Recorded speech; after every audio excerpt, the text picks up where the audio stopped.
la rencontre entre Lucie, qui est une jeune écrivain qui a eu énormément de succès lié à tous les malheurs de sa vie. C'est une fille qui écrit du théâtre. Elle a construit toute son œuvre et elle a cartonné sur ses malheurs. Sa mère était alcoolique, elle en a fait une pièce. Son père a eu un cancer, elle en a fait une pièce. Et donc elle a construit son bonheur actuel sur les malheurs de sa vie. Et du coup, elle fait une sorte de dépression de bonheur.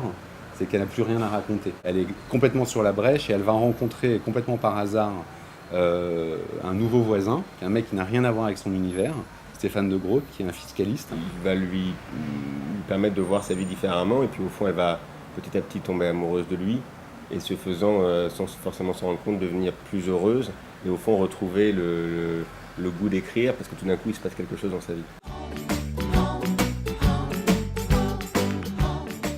On raconte, recto ou verso? On raconte à verso. Je passais quelques jours dans une boîte d'effets spéciaux numériques à l'époque qui s'appelait Durand, Dubois, Dupont.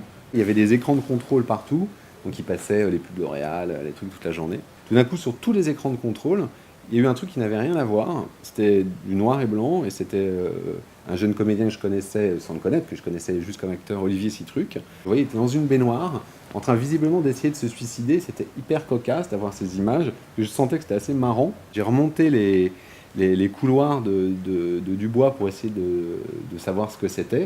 Et je suis tombé sur Mathieu Delaporte. Et donc il est venu me rejoindre, il m'a dit mais qu'est-ce que c'est, qu'est-ce que tu fais?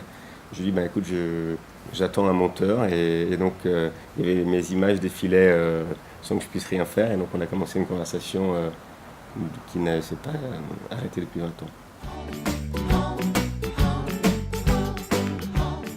Le schéma traditionnel de notre écriture, c'est on évoque plein d'idées, on a un cahier d'idées dans lequel on note plein de choses. Et puis une fois qu'on a 2-3 idées qui nous tiennent à cœur, on les garde.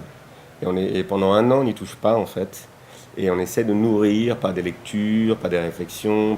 On en parle, on voit au tamis des choses ce qui reste. Voilà, et on secoue ces idées pendant un an.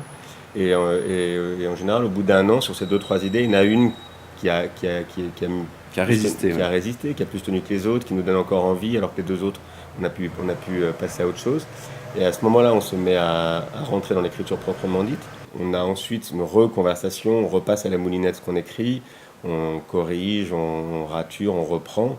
Et de ce travail-là de digestion commune fait qu'on arrive à sortir un scénario dont on est tous les deux à la fois complètement les parents, sans savoir plus très bien ce qui était de l'un et ce qui était de l'autre. Et on a travaillé pour le cinéma et pour le théâtre exactement de la même manière.